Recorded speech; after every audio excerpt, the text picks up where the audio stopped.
Vamos dar então início ao evento desta tarde, de homenagem aos 80 anos da nossa querida Neuza Amato. É um grande prazer para nós fazermos esse evento. Nós esperamos um pouquinho, porque a ministra Odisseia, ela embarcou já em Brasília, mas esperava para a abertura, mas todos sabem a situação que estão nos aeroportos, né?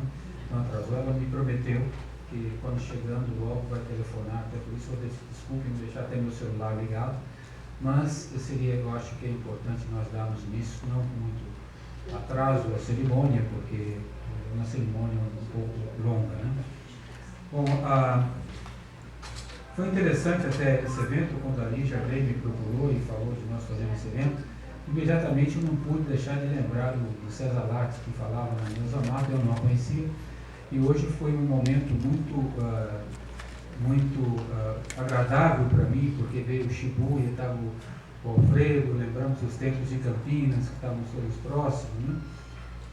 E até gostaria que a Carola do Biscay estivesse aí também, para lembrar um pouco daquele tempo. Então foi muito interessante, um momento muito agradável do ponto de vista também emocional. Bom, então nós vamos dar abertura a esse evento, e a primeira coisa que nós vamos fazer, eu gostaria de convidar aqui a pessoa que realmente está por trás disso tudo. Ela é um pouquinho tímida, ela me diz, né? E muito sentimental, mas não podemos deixar de chamar a Lígia aqui para participar. Ela vai nos contar o que ela vai fazer um pouquinho e ler alguma coisa. Por favor, Lígia, venha conosco.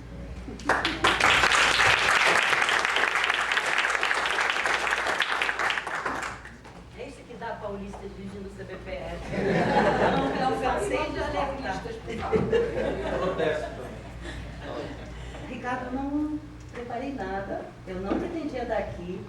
Tá? Então, eu antes de ler aqui a dedicatória do CBPF e passar o presente para a Neuza, eu só queria dizer que quando a Sandra me agradeceu pela iniciativa, eu respondi a ela que isso é quase uma obrigação, porque eu acho que a Neuza merece muito mais visibilidade do que ela teve até hoje. Eu, em particular, como mulher cientista, como mulher física, eu agradeço a ela, porque ela abriu um caminho que não é fácil. E se nós estamos aqui, nós agora somos, eu não diria muitas, porque nós ainda não somos muitas, mas certamente seremos um dia. Mas nós já somos muito mais do que nos anos 40. E eu acho que todas vocês que sabem como é difícil conciliar tanta coisa, podem imaginar o que deve ter sido romper com tantas barreiras quanto a Neuza rompeu. O fato de que as mulheres não trabalhavam, menos ainda eram cientistas, e no caso da Neuza, inclusive, ela é muito singular, porque ela não veio de um meio de famílias estrangeiras, como muitas das primeiras cientistas brasileiras, com pais acadêmicos, às vezes inclusive mães acadêmicas, no caso dos europeus, nem família de muitas posses. Então ela realmente teve que superar muitas barreiras, ela precisou de muita coragem. E uma coisa que eu aprecio muito, em particular nas mulheres, é a coragem. Então eu agradeço a Neuza, porque realmente ela é uma pioneira e ela merece muito essa homenagem. Para a Neuza, nós temos aqui um presente para ela, que é uma coletânea de alguns dos seus mais importantes trabalhos, porque foi difícil, porque são 119, o que na geração dela, hoje você sabe como é que é, né? Mas na geração dela não era assim, realmente ela teve uma produção impressionante, ela só parou de produzir quando ela se aposentou na compulsória. Então eu vou ler a dedicatória e depois eu vou entregar o livro para ela. E continuo protestando, porque esse diretor ele me prega peças a cada oportunidade que ele tem. Na ocasião da comemoração dos 80 anos de vida de Neuza Amato, seus colegas do CBPF lhe oferecem esta coletânea de alguns de seus trabalhos mais importantes, com admiração e respeito por sua grande contribuição ao desenvolvimento da pesquisa em física no Brasil e por seu pioneirismo como mulher cientista, e em agradecimento pelos 42 anos de dedicação ao CBPF. A querida Neuza, nossos votos mais sinceros de felicidade, saúde e muita alegria.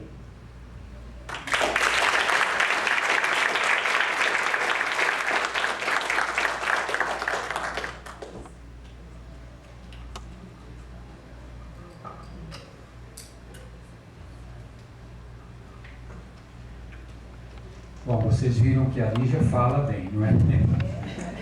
Ela só esqueceu de mencionar que a Neuza, eu acho que talvez alguém vai falar, mas nós devemos o primeiro trabalho que está aí, é o trabalho dela com a Elisa Frota Pessoa, que foi o primeiro trabalho, segundo me disse a Lígia, né, publicado por mulheres físicas no Brasil. Então tem um valor histórico muito grande. Bom, então eu vou partir já para o início da cerimônia, com a apresentação de alguns palestrantes. O primeiro vai ser o professor Fernando Souza Barros, que vai falar sobre recordações da turma de Pernambuco. Por favor, Fernando. Eu diria que não é uma obrigação, um dever. Foi uma oportunidade também para eu pensar naquele período em que um grupo de estudantes vindos do Nordeste, com uma visão absolutamente imigrantes no ambiente do Rio de Janeiro, teve a oportunidade de encontrar certos pontos de apoio e transformar essa casa na casa deles. Um ponto de apoio unânime de todos aqueles que eu tive a oportunidade de conversar depois que eu soube que tinha essa tarefa, foi Neuza Maggi. Então, a minha visão que eu vou dar a vocês é uma visão de um grupo de pernambucanos olhando de baixo para cima a estrutura do CBPF.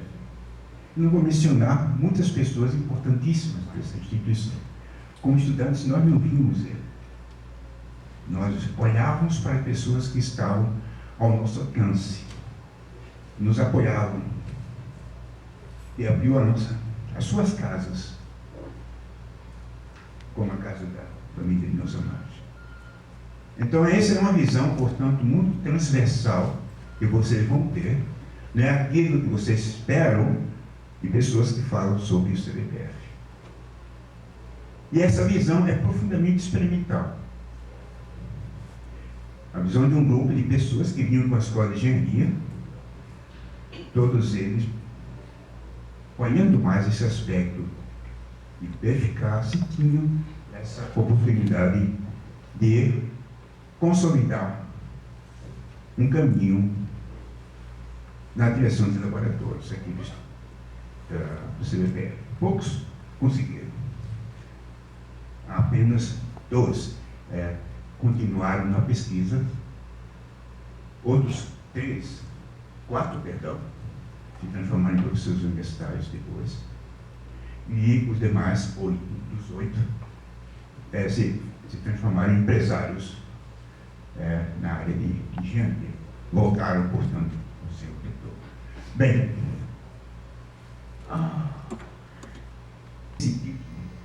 demonstra uma certa condição peculiar que tem os pernambucanos de olharem para si mesmos. É uma série chamada Pernambuco Imortal, do Instituto Joaquim Nabuco. Tem séries. Por que nós estamos aí? Evidentemente, nós estamos aí devido a uma pessoa que nos induziu a vir para cá.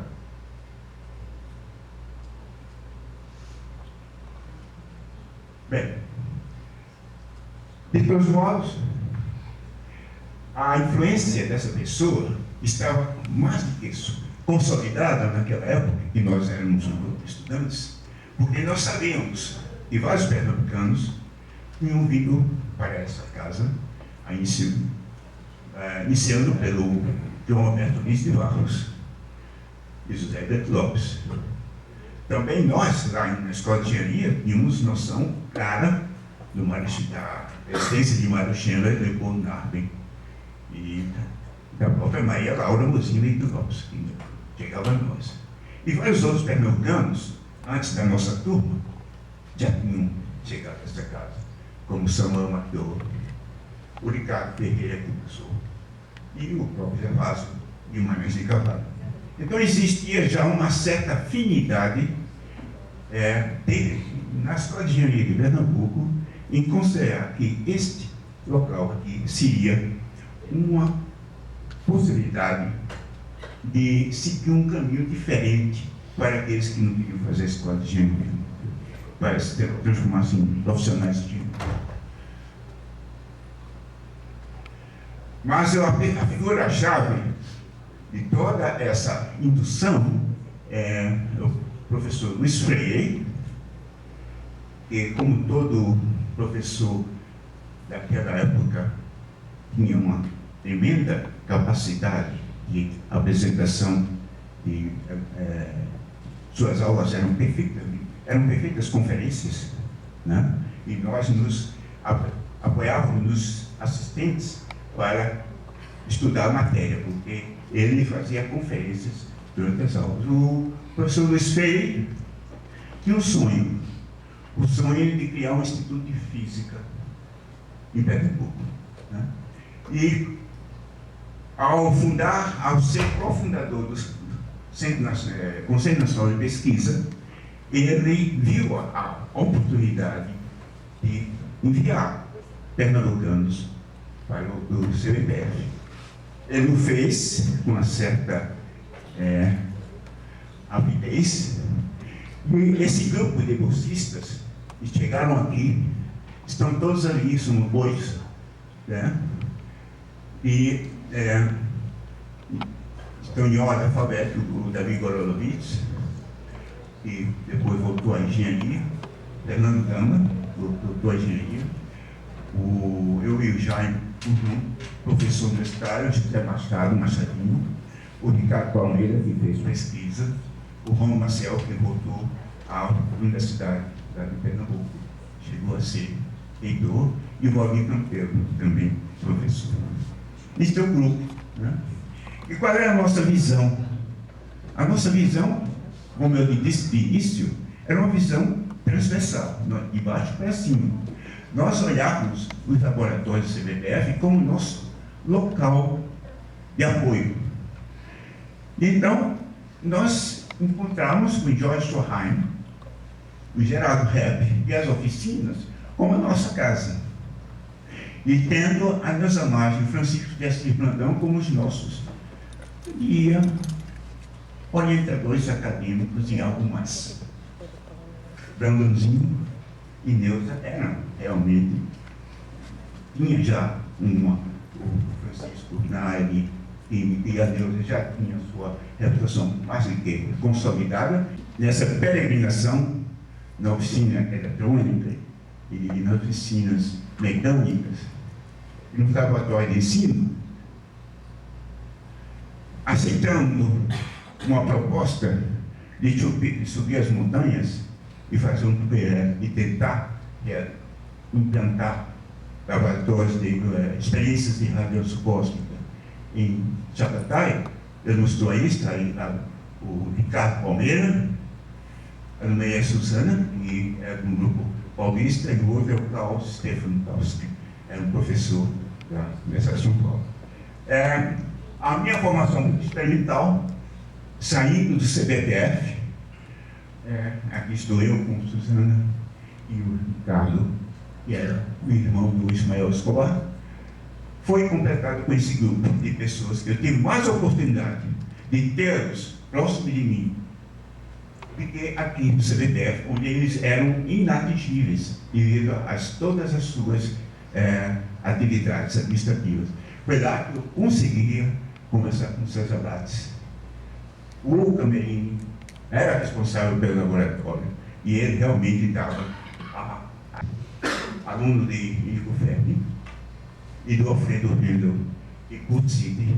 Aquela formação que eu tive nesse CBPF, complementada com esse grupo e no Chacatai, eu creio que aí eu diria que eu me senti físico experimental. Foi nesse momento, depois disso, veio Inglaterra, Estados Unidos, essas coisas, mas isso não tem nada a ver. Então eu posso dizer a vocês como testemunho que aquela base sólida que tinha o CBPF, e que eu represento aqui no trabalho na seriedade de Neuza Margem, deu uma diretriz muito forte pernambucanos que estiveram aqui. Obrigado, meus. Não é um congresso científico tradicional, mas de qualquer forma, eu não sei se alguém ainda daquele tempo gostaria de fazer alguma pergunta para o Fernando Souza Barros, alguma lembrança. Gostaria de chamar agora para o amigo Alfredo Marques para falar sobre Neuza Mato, dos 20 aos 80 anos.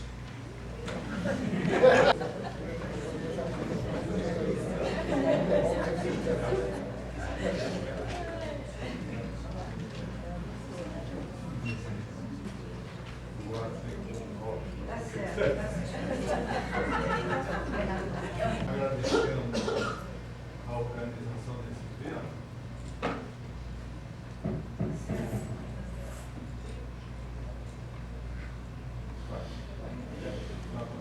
Agradecer a organização do evento por esse privilégio de estar aqui dizendo algumas palavras para essa amiga direta, que é a professora Neuza Mato, e começar com um pequeno...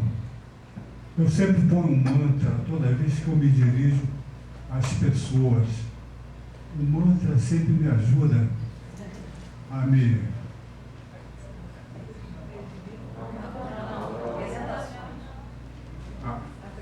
F5, aperta F5.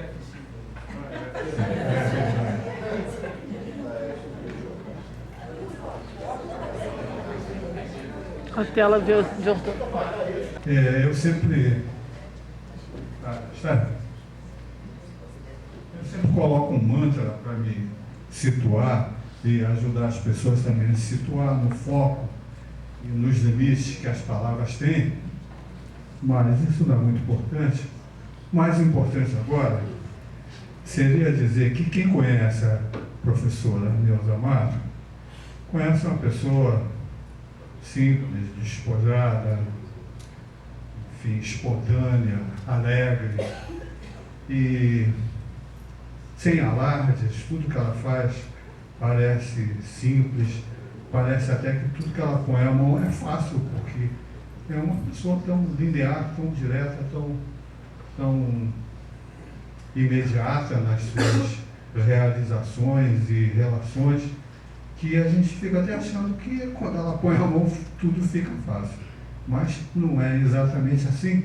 E para poder mostrar um pouco disso, eu vou recorrer não a descrições pessoais da Neuza, porque eu acho isso extremamente difícil, exatamente por causa dessa simplicidade dela. Mas eu vou tentar colocar um pouco do contexto que foi vivido nessa época por quem esteve aqui no CBPF. O meu primeiro contato com a Neuza foi em 1949, no exame vestibular que eu prestei para o curso de Física da Faculdade Nacional de Filosofia. A Neuza fazia parte da banca examinadora, da prova oral. A prova oral era um instrumento que existia naquela época e que, na minha opinião, foi uma pena que foi abandonado, que tirava o exame, qualquer exame da simples avaliação, enfim, burocrática. Nesse mesmo ano se fundava o CBPF como sociedade civil, sem fins lucrativos, e foi a fundação do CBPF foi um fato muito auspicioso por todos aqueles que procuravam realizações fora das carreiras tradicionais, medicina, engenharia, etc. Então foi um acontecimento muito sedutor, que atraiu a atenção de muita gente, inclusive da própria Neuza Mato, que nessa ocasião lutava para conseguir um lugar na Faculdade de Filosofia, porque ela ainda não era oficialmente do quadro, acho eu. Então, a Faculdade de Filosofia, como qualquer outra, tinha dificuldades de quadros. Uma das coisas que o CBPF se propôs a contornar foi ter um quadro mais ou menos livre, fora das dificuldades colocadas pelo DAS, pelo Departamento Administrativo do Serviço Público, que praticamente engessava todas as instituições num quadro fixo, só podia entrar se alguém morresse, ou se aposentasse, enfim, era uma complicação. O CBPF, assim, deixou, abriu uma esperança nova para essas pessoas. A Neuza e a Elisa Forte Pessoa foram optantes da primeira hora para a nova instituição que estava se formando. E não só foram optantes, como elas partiram, já arregaçaram as mangas e começaram a trabalhar numas placas que o Lattes trouxe de Berkeley, de mesons primais, e elas começaram a estudar um modo eletromagnético de decaimento desse meson. E foi um trabalho muito importante por vários aspectos. Primeiro, porque ele praticamente colocou um ícone de a que o CBPF veio, porque era um trabalho de pesquisa ultra atual, não é? Moderno, com todos os requintes de modernidade, de atualidade, etc., de interesse científico. E nesse trabalho as duas se houveram com grande felicidade, com grande amor, com grande dedicação. Na ocasião, se a gente olhar a data de publicação do trabalho, o CBPF ainda não tinha o pavilhão Mário de Almeida, que eu mostrei no primeiro. Eram duas salinhas na rua Álvaro Alvim, duas ou três salas na rua Álvaro Alvim, e elas conseguiram microscópios para fazer esse trabalho, emprestado aqui no Instituto de Química Agrícola, outro na polícia, e tiveram que adaptar os microscópios, enfim, elas resolveram todos os problemas e publicaram esse interessante trabalho, onde existe um mosaico, que é aquele que está nessa figura. Esse mosaico não é nada assim de... Mas para o Brasil era uma coisa nova. A ideia desses mosaicos veio do grupo de Bristol, para mostrar numa fotografia só trechos que acontecem em planos de focalização diferentes. Então, é um trabalho óptico de montagem um pouco delicado, e que elas conseguiram resolver na ótica Lutz Fernando. Outro detalhe que acabaria marcando o CBPF, essa interação com a área que pode contribuir ou que pode receber contribuições do Instituto fora da pesquisa científica pura. Então, esse trabalho foi uma espécie de emblema do CBPF e disse muito bem a que a instituição veio, e nós devemos esse emblema à professora Neuza Amato e à professora Elisa Forte Pessoa. Esse aprendizado que ela me proporcionou, e queria passar agora para coisas um pouco mais delicadas, mas antes de chegar aqui nessa coisa do Vatag, eu queria mencionar que em 49 o centro foi fundado, e em 50 houve essa publicação desse trabalho. Esse trabalho que eu fiz com a Neuza foi em meados da década de 50, entre o meio e o fim da década. Isso foi publicado em 57. Descontar o tempo que a gente levou fazendo medidas, mas o tempo que precisou para redigir o trabalho, etc. Eu acho que em 56, 55 deve ter sido. Agora, olha o que estava acontecendo no CBPF nessa época. Pouco antes do Getúlio se suicidar, houve uma divergência muito grande entre os professores titulares do CBPF, e, como disse o professor Fernando de Souza Barros, eram seres um pouco assim distantes, né? A gente não tinha muito acesso direto a eles, mas houve uma divergência muito grande com relação a um problema de desvio de verbas numa relação entre o CNPq e o CBPF, por causa de uma máquina do CNPq que estava nos Armand, conheci todos.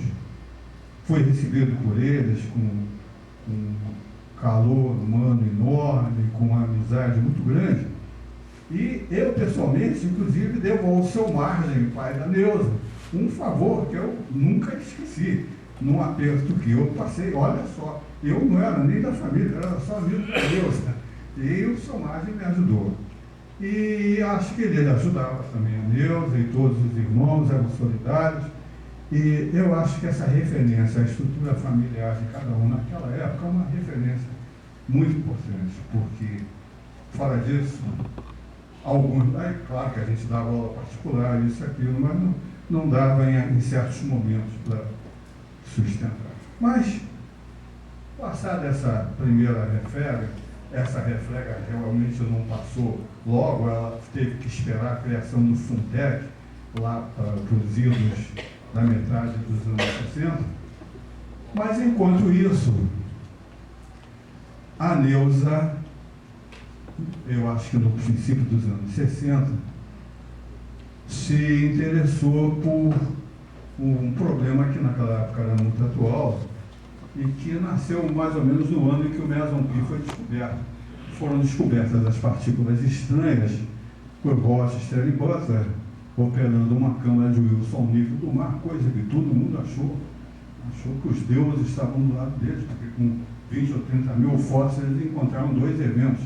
Todo mundo esperava que eles ficassem a vida inteira tentando e depois de 500 mil fotografias ainda não tivesse achado nada. Tiveram uma sorte tremenda. O Lattes, esperto, tentou levar uma câmara de Wilson para Chacaltaya. Foi quando os nossos prezados colegas pernambucanos estiveram lá. Infelizmente essa câmara não teve um problema que não pôde ser sanado, e ela não pôde entrar de físicos que estavam voando, fazendo voos de balão para olhar a partículas estranhas, eventos de partículas estranhas, né, etc. E esse grupo foi um grupo dos mais produtivos na Europa, e a Neuza se inseriu nele com muito brilhantismo, e o professor Bataglia, eu ouvi dele em várias ocasiões referências muito primorosas ao trabalho que a professora Neuza Mato desenvolveu lá. Com relação a essa estrutura familiar, depois Neuza se casou com um italiano que ela conheceu lá na sua viagem, Gaetano Amato, e ele se incorporou a essa estrutura familiar que deu apoio a todas essas dores que nós passávamos. E ele está aqui numa fotografia com ela, no laboratório aqui, esperando ver aqui, fazer uma visita junto com outras pessoas. Né? Bom, eu queria chegar então, num certo momento, que o Lattes, que tinha saído do CBPF em 1960, foi para a USP. E durante uns... que não deu muito certo, era muito difícil, as interações de energia muito alta, fazem jatos muito estreitos, e eles não separam, a não ser que tivesse um balão do tamanho do mundo, mas não podia, não deu muito certo. E em 1961, ele foi a Kyoto, num congresso, numa reunião da Sociedade de Raios Cósmicos, e lá ele teve contato com os físicos japoneses que tinham uma câmara, tentando uma câmara no Monte Norikura, que tem uns 2.000 e poucos metros, mas já tinha expectativas de sucesso com essa câmara. E o Lattes se interessou, o professor Yukawa escreveu uma carta estabelecendo o desejo de uma colaboração, e daí nasceu a colaboração Brasil-Japão. O Lattes entrou de cabeça e começou a fazer um grupo na USP. Mas o que acontece é que os japoneses tinham muitas universidades, eles tinham realmente uma infraestrutura que a gente não tinha. E eu me lembro que eu acho que eu estava em Caracas, graças a um contato aqui do professor Erasmo, que com professores da Universidade Central, e o Lattes passou lá e me falou, me ofereceu, você não quer entrar, nós estamos precisando de gente e tal. Bom, quando eu voltar, eu vou ver. E quando eu voltei, eu era chefe de um departamento, procurei as pessoas que poderiam fazer parte, que seriam o caso da Ana Maria Freire, a Neuza e a Elisa. A Neuza e a Elisa não estavam disponíveis na ocasião, porque a professora Elisa trouxe umas emoções da Inglaterra e as duas estavam trabalhando naquelas eleições. Quem aceitou participar foi a professora Ana Maria Freire Enda, que foi realmente quem começou a parte do CBPF da colaboração Brasil-Japão. E falando nisso, eu devo mencionar que a professora Ana Maria fez um trabalho excepcional com o que nós sabemos dela, né? Uma incansável trabalhadora, inteligente e empreendedora, e foi um trabalho importante. Poucos interesse comum acima das suas, enfim, pequenas vontades, ou ao que seja. Alguma pergunta para o professor Alfredo Marques? Não sei, pois não.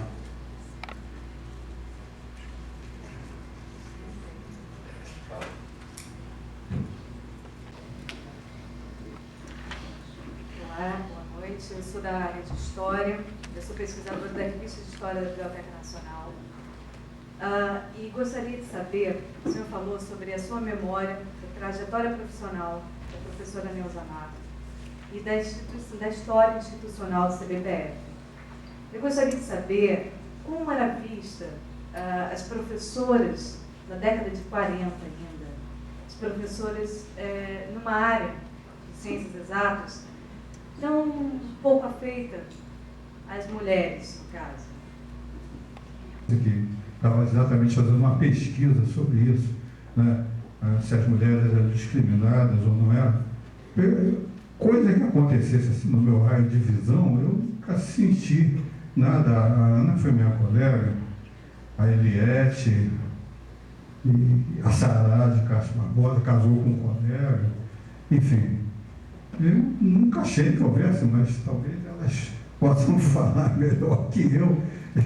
Eu achei que nós tínhamos todos uma grande admiração por elas e estudávamos juntos e admirávamos a inteligência delas e muitas vezes, em vários casos, elas eram muito melhores do que nós e eu nunca vi ninguém deixar de reconhecer isso.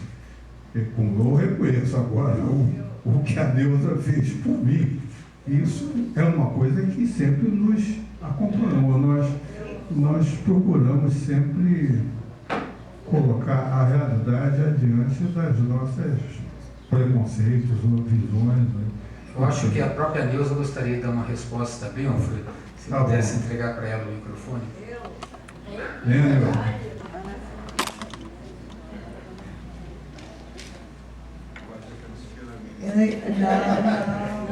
Eu sempre tive as promoções nos mesmos critérios que os meus colegas homens tiveram. Nunca teve um caso de eu dizer, mas ele teve promoção porque é homem e eu, mulher, na mesma situação, não tive. Nunca houve isso. O critério foi sempre os mesmos, para homem e para mulher. Não sei se eu cheguei a responder a tua pergunta. Sou professora da Universidade Federal Fluminense e não sou física, eu sou economista, mas gosto muito de história da ciência. Então, eu fiz com a Lígia o verbete da professora Neuza Mato e gostaria de saber, já que o senhor conta uma história, a memória viva aqui do começo do CBPF, se o senhor, nós soubemos, mas eu não tenho nenhum recorte histórico para saber, que houve um depoimento do César Lattes dizendo que ele não prestou atenção. O senhor não é sobre esse artigo do CBPF. Esse primeiro artigo, que é tido como o primeiro artigo do CBPF, que é o da Neuza, da professora Neuza e da professora Elisa, e que se ele tivesse lido com mais atenção, portanto, o recorte feminino, mulher e homem, poderia ter aqui uma realidade, ele teria tido, as suas pesquisas teriam ido mais rápido, se ele tivesse prestado atenção. Eu queria saber se o senhor ouviu alguma coisa relativa a essa questão. Não, ele comigo nunca comentou nada disso. E o que eu falei agora é o fruto da minha impressão pessoal. Eu acho que esse trabalho realmente marcou o CBPF, que era uma instituição que estava começando e não tinha nada feito. Então, de repente, 2 pesquisadores saem com um trabalho, um resultado cientificamente importante, feito com emoções irradiadas num acelerador nos Estados Unidos que o Lattes conseguiu. E resolvem todos os problemas internos que apareceram e colocam o trabalho escrito e publicado. Isso foi um problema. Essa instituição é isso, esse trabalho marcou nesse sentido. Esta é a instituição que está sendo criada. Ela está sendo criada para isso. E eu acho que esse foi o grande mérito do trabalho delas. Talvez que o Lattes tenha dito isso porque ele estava dividido, né? Ele, nos primeiros anos no Brasil, ele se dividiu muito entre o Brasil e Chacaltaya. Ele criou o Chacaltaya, era um departamento do CBPF, como o Fernando falou, era um departamento, o chefe era o Ismael Escobar. Ele tentou colocar aquela Câmara de Wilson em funcionamento, tentou medir a vida média do Mesonpilha, ele tentou, a partícula que ele descobriu, ele tentou levar adiante quais são os atributos, só que ele não conseguiu competir com o pessoal da eletrônica. Aí veio o problema dos recursos humanos brasileiros, dos recursos materiais, que não dava para competir, mas ele tentou certo. Os passos que ele deu foram absolutamente certos, só não o resultado. Fernando, olha, eu tenho uma observação que certamente pode ser corrigida, porque vários colegas nossos teóricos viveram o impacto daquele trabalho que estamos falando, mas a observação que eu tenho como experimental é daqueles depoimentos que eu recebi de Sharon Kiyono. A impressão que aqueles trabalhos das pesquisadoras chamaram a atenção, sim, de muitos homens, principalmente, eu creio que foi Feynman e Kiyono, principalmente.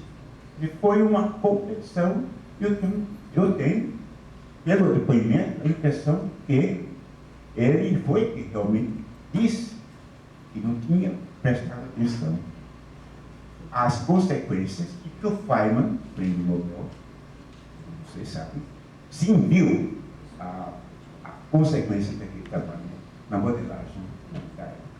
Agora, os teóricos aqui podem falar para alguns experimental com a minha visão de afinal.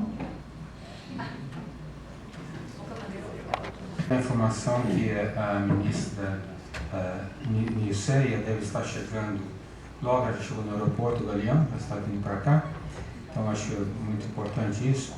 E nós vamos, se não tiver mais perguntas, dar continuidade ao evento, mas nós a programamos para o final, devido a não saber quando chegar. Pode ter, o Nelson Faria está conosco, um grande prazer. Então vou dar continuidade a mais uma apresentação, porque eu acho que o tempo dela vir aqui vai dar o tempo exato de nós intercalarmos se for necessário. Então eu gostaria de chamar outro colega, como ele estava lembrando hoje, da Rua Culta Ciência em Campinas, em 1970, quando eu entrei na Unicamp, fazer pesquisa. O professor Edson Shibuya vai falar sobre Neuza Mato e a CBJ, que não sabe, então a Colaboração Brasil-Japão.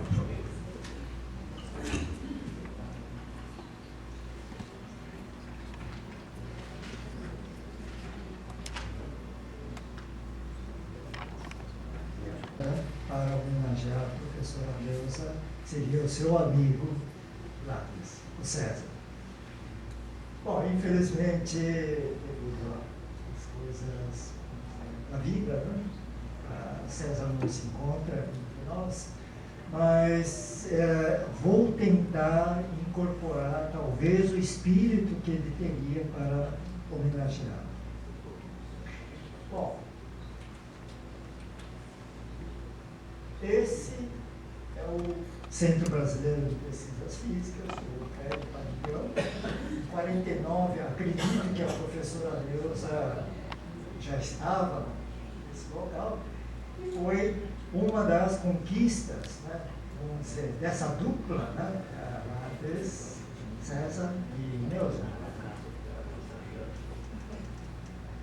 Posteriormente, em 51, o César, através de verbas aqui do CPPF, conseguiu construiu esse laboratório de física cósmica de Chacaltaya, que teve um papel importantíssimo, não só aqui para a Neuza, mas também para toda a física, eu diria, mundial, né?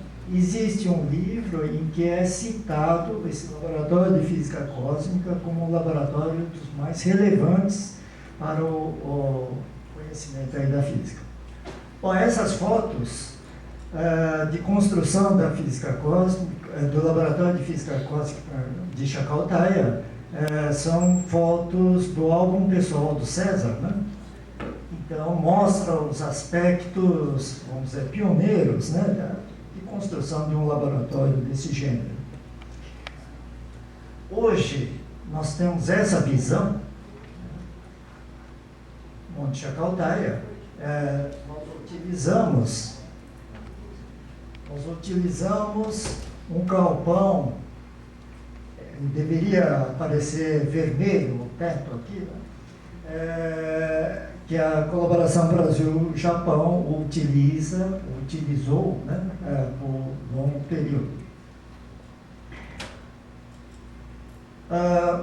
Desculpe novamente, como foi improvisado, tem uma mistura de português e inglês, peço desculpas por isso, mas esse é o galpão do laboratório de Chacaltaya, onde a colaboração Brasil-Japão efetua as experiências, e essa é o esquema, né, onde está o detetor, né, mostra as características desse detetor.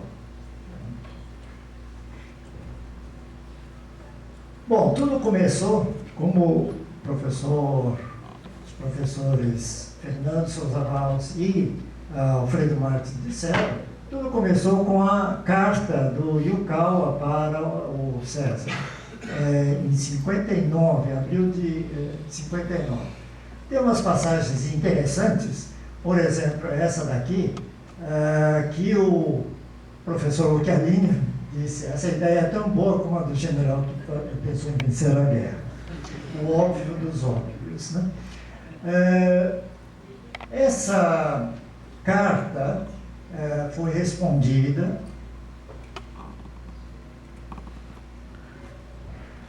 ou a justificativa para a carta é devido a essas características japonesas, né? O Monte Norikura, que eles utilizavam para estudos de radiação cósmica, tem somente 2.770 metros, e o sonho deles, do grupo de raios cósmicos, criado sob a égide aí do professor Yukawa, era chegar a Chacaltaya. Mesmo outro monte, Monte Fuji, que até recentemente estava sendo utilizado para pesquisas de raios cósmicos, só tem 3.700 metros.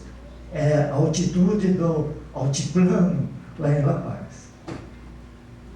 César respondeu, pode-se ver, do Rio de Janeiro, 15 de maio de 59, dizendo qual a infraestrutura que o Brasil poderia alocar para essa experiência. Então, o Hugo Camerini está fora, etc, etc.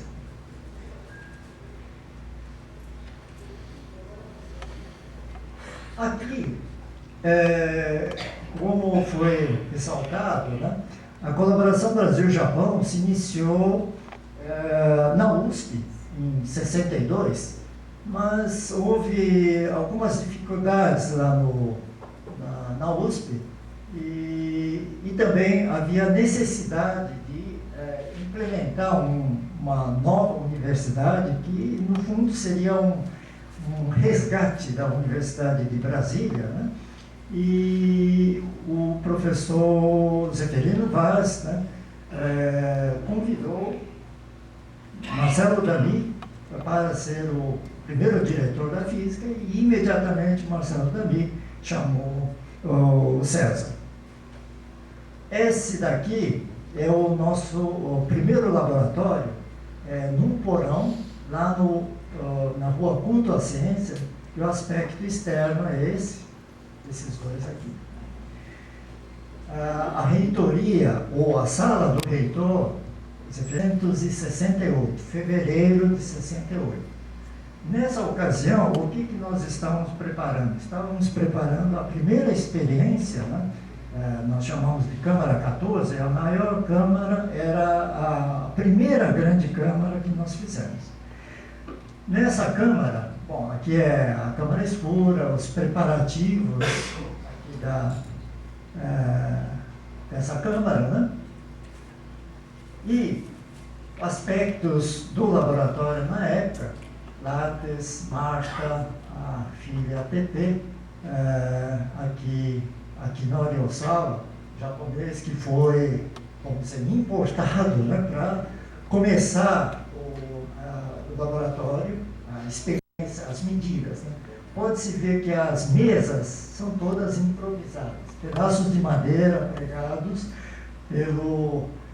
Então, faz tudo, né? O homem dos 7 instrumentos, chamado Vanerges Brites. E as moças aqui, microscopistas. Né? É importante. Esse daqui é o primeiro aluno da Unicamp, que é o Gaúcho.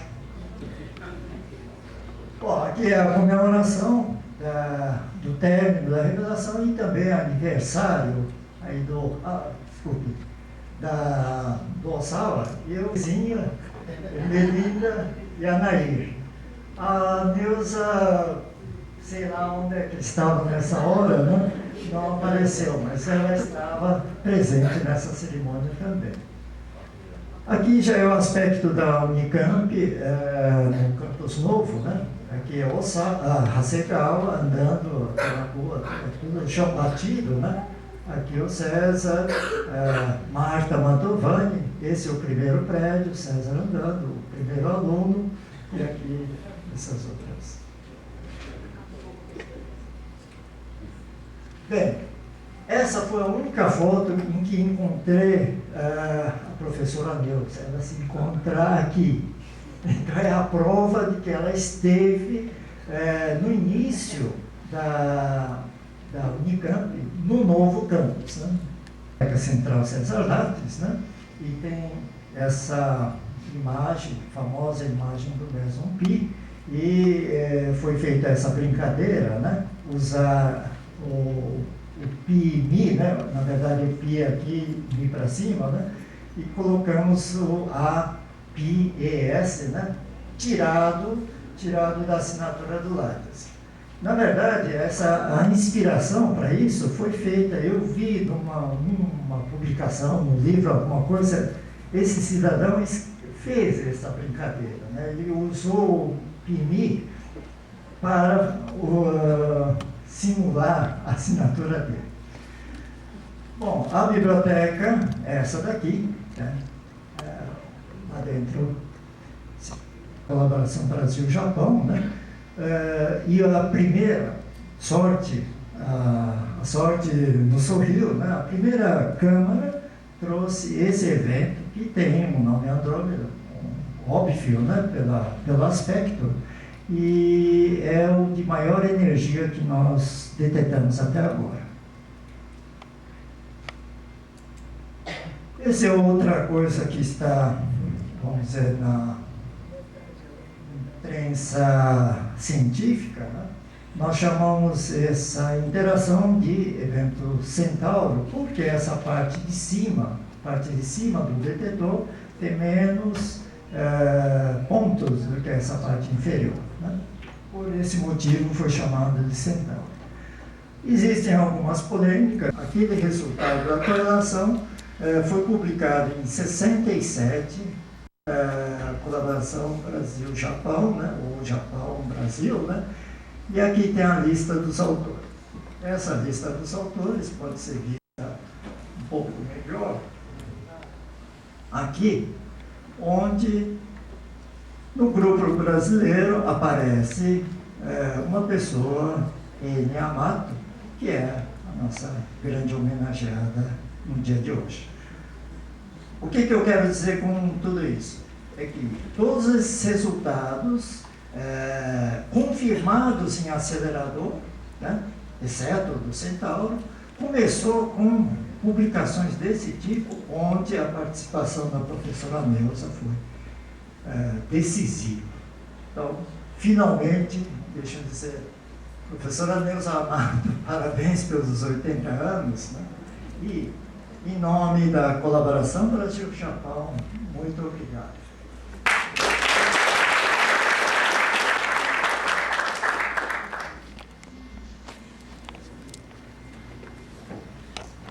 Bom, antes de abrir a pergunta, eu só quero mencionar, estou esperando essa palestra do Shibuya, para dizer que eu entrei ontem, fui ver esse moderno, né, citações, e eu acho que o trabalho publicado em 92, que tem, eu acho que é uma revisão, né, tem cerca de 80 citações bastante modernas, então mostra que foi um trabalho que teve frutos que ainda chamam atenção hoje em dia. Bom, então nós vamos passar agora para a professora Ana Maria Endler, que vai nos falar sobre Neuza Amato e sua participação na pesquisa em radiação cósmica.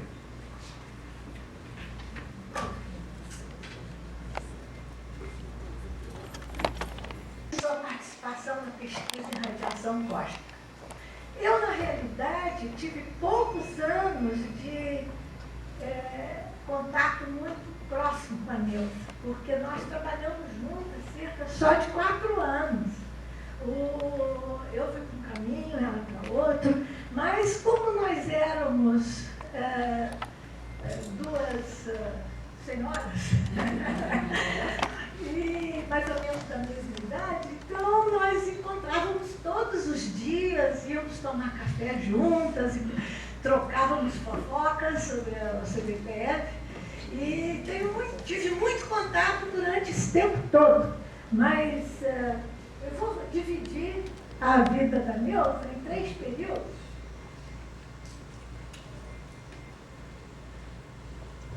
O primeiro período, de 45 a 63, esse aqui, de 63 a 71, é que eu tive mais contato com ela. Depois eu fui para outro ramo e ela continuou na colaboração. Bom, então eu vou falar primeiro desse período. Em 45 ela se forma em Física na Universidade Nacional de Filosofia. E em 47, Lattes descobre com o grupo de Bristol os mesons pi, e ele volta ao Brasil e se envolve na criação do CPPE.